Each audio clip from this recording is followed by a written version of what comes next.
Você já parou para pensar se cada decisão que você toma realmente é sua? Ou será que, sem perceber, você está apenas seguindo um roteiro que já foi escrito antes mesmo de você nascer? Será que quando Adão estendeu a mão para o fruto proibido, ele realmente poderia ter escolhido o contrário? E mais, será que hoje, neste exato momento, as escolhas que você faz são verdadeiramente livres? Ou o seu destino já está traçado? No vídeo de hoje, vamos desvendar um dos maiores mistérios da fé, o enigma do livre-arbítrio. Prepare-se, porque o que você vai ouvir agora pode transformar para sempre a maneira como você enxerga a sua vida e a sua caminhada com Deus. Desde os primórdios da humanidade, o livre-arbítrio tem sido um dos temas mais debatidos dentro da fé, da filosofia e até mesmo da ciência. Ele está presente na origem de tudo, quando o homem foi colocado diante da árvore do conhecimento do bem e do mal. Está presente também nas palavras dos profetas, nas cartas dos apóstolos e até no destino final revelado em Apocalipse. A grande pergunta que atravessa séculos e continua ecoando nos corações dos homens é: se Deus é soberano e conhece o fim desde o princípio, como é possível que eu tenha o poder real de escolher o meu caminho? Será que somos marionetes de um destino pré-definido? Ou será que Deus, em sua infinita sabedoria, nos presenteou com a liberdade verdadeira de decidir? O fato é que entender o livre-arbítrio não é apenas uma curiosidade teológica. Ele toca diretamente no seu dia a dia, na forma como você lida com o pecado, com as tentações, com as bênçãos e com os desafios da vida. Hoje, nós vamos percorrer essa jornada juntos. E ao final, você terá a resposta clara que tanto procurou. Agora, prepare-se para a primeira chave desse mistério, a origem do livre-arbítrio. O presente da escolha, a origem do livre-arbítrio. Tudo começa no Éden. Imagine por um instante aquele jardim perfeito. Rios cristalinos, árvores frondosas, frutos de todas as cores e sabores. Ali, Deus criou o homem e a mulher à sua imagem e semelhança. Mas, no meio daquele paraíso, Deus colocou duas árvores especiais, a árvore da vida e a árvore do conhecimento do bem e do mal. Agora pare e reflita comigo. Por que Deus, sendo todo-poderoso, colocou uma árvore proibida no jardim? Ele poderia simplesmente não ter criado essa opção, e o homem jamais teria a possibilidade de desobedecer. Mas foi exatamente aí que ele introduziu o livre-arbítrio na história humana. O livre-arbítrio não é apenas o poder de escolher entre o bem e o mal. É, na verdade, a base do verdadeiro amor. Deus não queria robôs programados para obedecer automaticamente. O amor genuíno só existe quando há liberdade. E foi essa liberdade que ele entregou a Adão e Eva.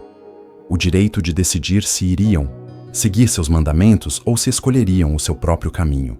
Mas aqui surge uma inquietação. Se Deus sabia que o homem iria pecar, por que mesmo assim permitiu? Essa é a tensão que atravessa todo o tema do livre-arbítrio. E aqui está o ponto crucial. O conhecimento de Deus sobre o futuro não elimina a liberdade do presente.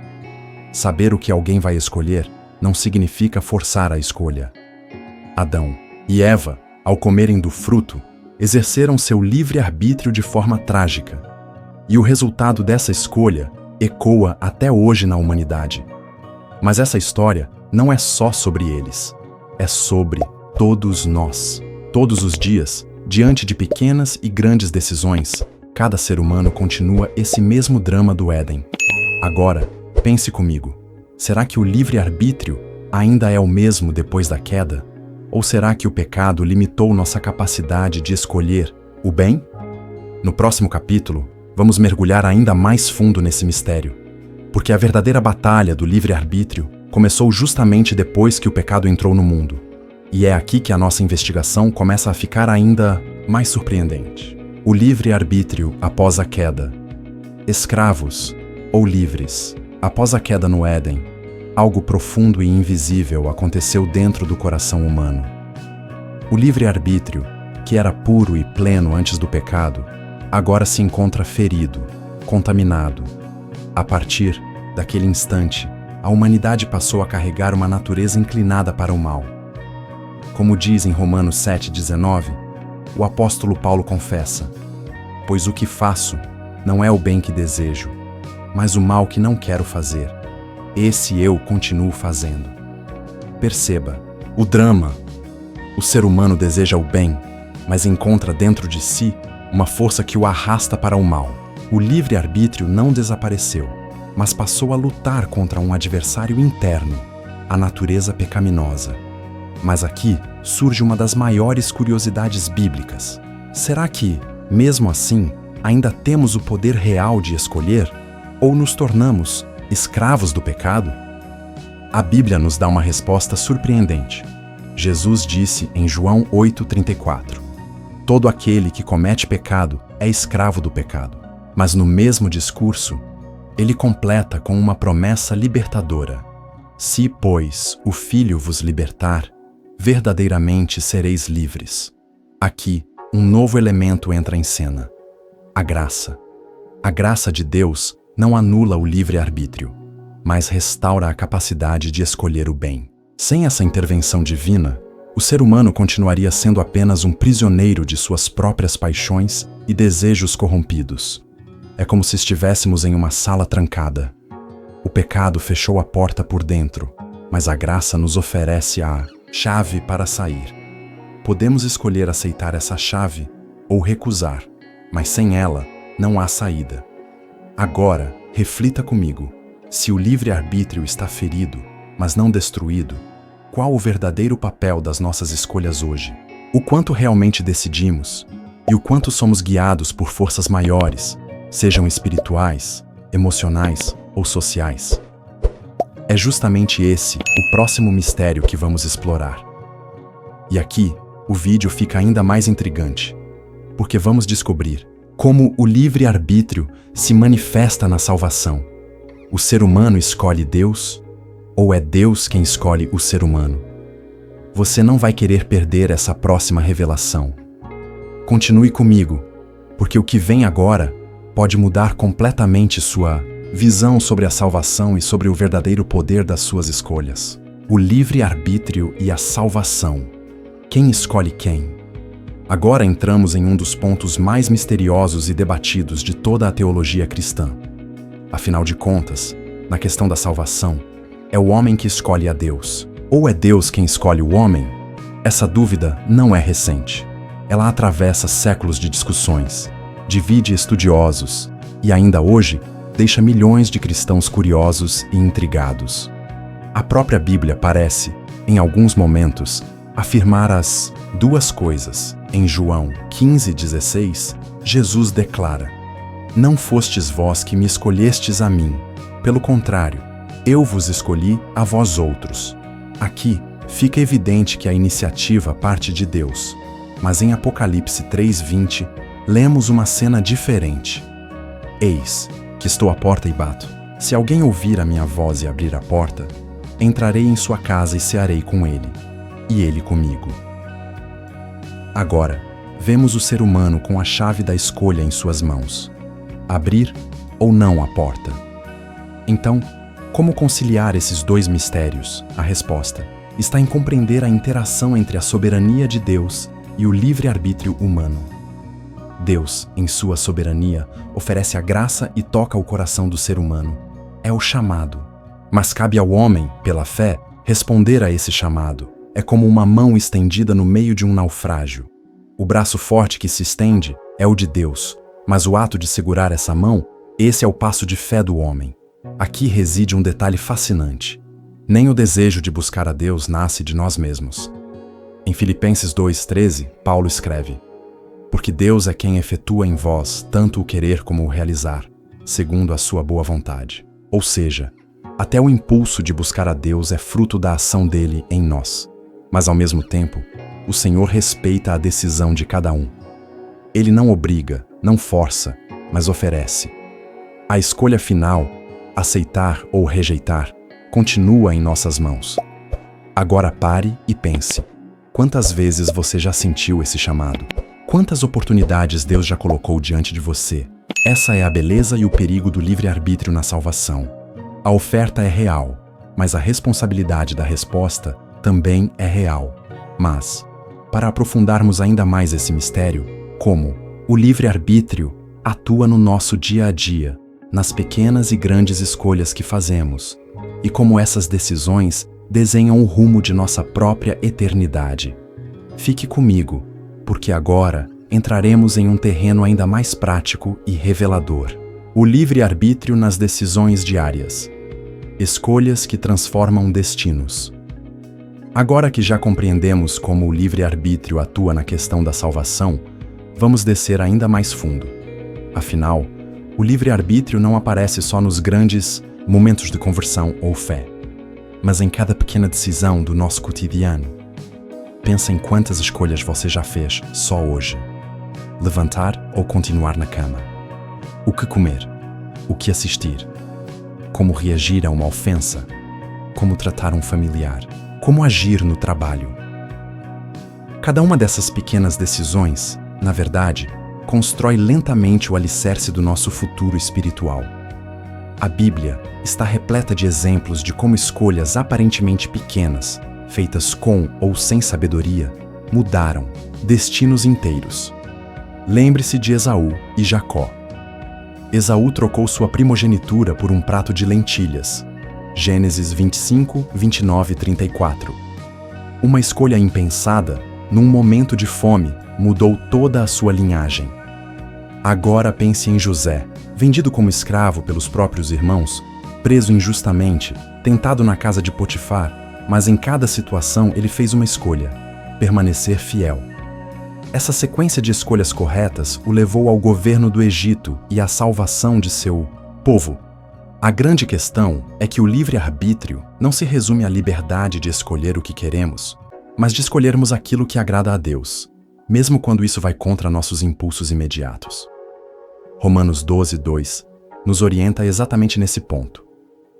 E não vos conformeis com este mundo, mas transformai-vos pela renovação do vosso entendimento, para que experimenteis qual seja a boa, agradável e perfeita vontade de Deus.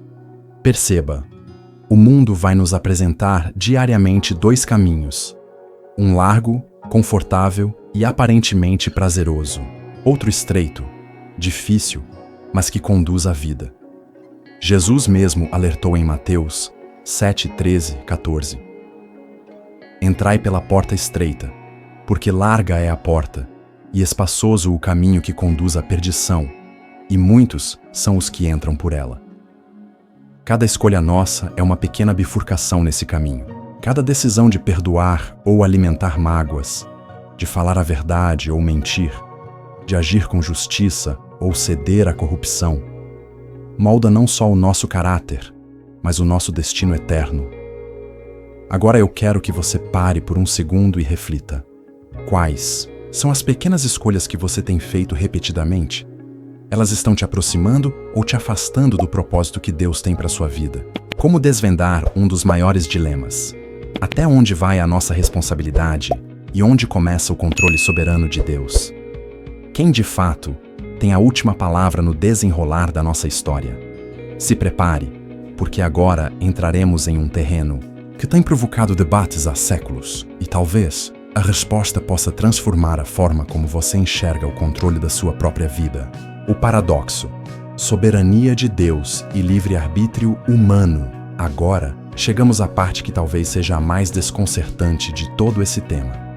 Se Deus é soberano, e cremos que Ele é, e se o ser humano possui livre-arbítrio, e também cremos nisso, como essas duas verdades coexistem? Quem de fato está no controle? Essa tensão já levou filósofos, teólogos e estudiosos a debates intensos por séculos. Mas a Bíblia nos dá luz suficiente para entendermos que não estamos falando de uma batalha de forças, mas de uma harmonia divina que transcende a nossa lógica humana. Vamos começar com um exemplo clássico: a história de Faraó no Êxodo. Em Êxodo 9:12 está escrito que o Senhor endureceu o coração de Faraó. Ora, se Deus endureceu o coração dele, onde ficou o livre-arbítrio de Faraó? Mas se você ler todo o relato, verá que em vários momentos Faraó também escolheu endurecer o seu próprio coração. Aqui vemos um princípio profundo. Deus, em sua soberania, muitas vezes confirma as inclinações já existentes no coração humano. Ele não cria o mal no coração, mas permite que o homem siga seu próprio caminho quando assim escolhe. Romanos 9,18 resume: Logo, pois, compadece-se de quem quer e endurece a quem quer. Mas isso não retira a responsabilidade do homem sobre suas escolhas. Outro exemplo extraordinário é o próprio plano da salvação através de Cristo. Pedro, em Atos 2:23, ao falar sobre Jesus, declara: Este, que foi entregue pelo determinado conselho e presciência de Deus, vós o prendestes, crucificando-o por mãos de iníquos. Veja o mistério aqui. Foi a vontade soberana de Deus que Jesus fosse entregue, mas os homens que o crucificaram não foram meros fantoches. Eles agiram com suas próprias vontades perversas e, por isso, foram responsabilizados. O livre-arbítrio humano não limita a soberania de Deus, e a soberania de Deus não anula o livre-arbítrio humano. Pelo contrário, ambas coexistem num plano perfeito que só o Criador consegue orquestrar. Para nós, seres limitados, pode parecer impossível conciliar essas duas verdades. Mas para Deus, que conhece o fim desde o começo, tudo está debaixo de um controle absoluto, sem jamais violar a liberdade de nossas escolhas. Imagine como um maestro regendo uma orquestra. Cada músico tem liberdade para tocar sua parte, mas o maestro já sabe o momento certo de cada nota, de cada pausa, conduzindo a harmonia final. Assim é Deus com nossas vidas. Agora, pense, se Deus é soberano e mesmo assim respeita nossas escolhas, o peso e a seriedade de cada decisão que tomamos são ainda maiores. Agora vem a grande lição prática que tudo isso nos ensina: como viver com responsabilidade diante desse equilíbrio entre a liberdade e a soberania. Se prepare, pois o que vem a seguir pode transformar sua maneira de enxergar o seu próprio propósito de vida. A grande lição: como o livre-arbítrio revela nosso propósito de vida. Agora que entendemos a profundidade do livre-arbítrio e a soberania de Deus, surge a pergunta que toca o íntimo de cada um de nós: por que Deus nos deu essa liberdade? Qual é o propósito de tudo isso? Aqui está o coração dessa mensagem. O livre-arbítrio é, na verdade, o maior presente e também a maior responsabilidade que o Criador nos confiou. Ele nos permite fazer escolhas, não porque ele precise, mas porque o verdadeiro amor só existe na liberdade. Pense bem, o amor forçado não é amor. Um relacionamento só é verdadeiro quando as duas partes escolhem se entregar uma à outra. E é exatamente isso que Deus deseja de nós. Um amor voluntário, uma entrega genuína, um coração que o busque não por obrigação, mas por decisão própria. Em Deuteronômio 30:19, o próprio Deus deixa isso claro ao dizer: Os céus e a terra tomo hoje por testemunhas contra vós, que vos propus a vida e a morte, a bênção e a maldição. Escolhe, pois, a vida, para que vivas, tu e a tua descendência. Veja a beleza desse versículo. Deus nos mostra os caminhos, apresenta as consequências, mas no fim, coloca em nossas mãos a escolha. E cada escolha diária que fazemos revela o rumo da nossa eternidade. É nesse ponto que o livre-arbítrio se conecta com o nosso propósito. Fomos criados para glorificar a Deus, para refletir sua imagem, para caminhar em santidade e amor. Cada decisão que tomamos, grande ou pequena, é uma oportunidade de nos alinharmos com esse propósito ou de nos afastarmos dele. Por isso, as Escrituras estão cheias de convites ao arrependimento, à obediência, à santificação. Como disse Josué ao povo de Israel em Josué 24:15: Escolhei hoje a quem sirvais. Esse chamado ecoa até hoje. A escolha é sua, é minha, é de cada um de nós. Mas aqui está algo ainda mais impressionante. Mesmo em nossa liberdade, Deus continua presente, guiando, orientando, oferecendo sua graça, corrigindo quando necessário, e sempre pronto a nos receber de braços abertos quando escolhemos voltar para Ele. O apóstolo Paulo descreve isso lindamente em Filipenses 2,13. Porque Deus é o que opera em vós tanto o querer como o efetuar, segundo a sua boa vontade. Ou seja, até o desejo de escolher corretamente pode ser despertado por Ele, quando abrimos o coração. Essa é a grande lição. Nossas escolhas revelam o quanto compreendemos o amor de Deus. O livre-arbítrio não é uma armadilha, mas um convite diário a viver o plano que o Criador sonhou para nós. E aqui fica a reflexão. Hoje, nesse exato momento, quais escolhas você tem feito? São decisões que aproximam ou afastam você do propósito eterno? O chamado final. Sua escolha define sua eternidade. Chegamos ao final dessa profunda jornada sobre o livre-arbítrio. Mas, na verdade, o que termina aqui é apenas o vídeo. A verdadeira decisão começa agora, dentro de você. Hoje, vimos que o livre-arbítrio não é apenas a capacidade de escolher o que queremos fazer. Ele é o reflexo do maior amor já oferecido à humanidade. O amor de um Deus que nos criou para sermos livres, mas que deseja que nessa liberdade escolhamos caminhar ao lado dele. Cada pensamento, cada palavra, cada pequena decisão é como uma semente plantada na terra fértil da nossa alma. Algumas sementes gerarão frutos de paz, outras poderão gerar frutos amargos. E é aqui que reside a beleza e o peso da responsabilidade que carregamos. O livre-arbítrio nos coloca diariamente diante de uma encruzilhada. Viver segundo os nossos próprios caminhos ou buscar o propósito divino, onde encontramos verdadeira paz e realização. Mas lembre-se, mesmo quando erramos, mesmo quando nos desviamos, o Deus que nos deu a liberdade também nos oferece a graça. Sempre há um caminho de volta, sempre há redenção. Agora eu quero te fazer um convite especial. Se este vídeo trouxe luz ao seu coração, se provocou novas perguntas e despertou sua curiosidade sobre os mistérios divinos, então você precisa assistir ao nosso próximo vídeo. Os mistérios das profecias bíblicas que poucos conhecem.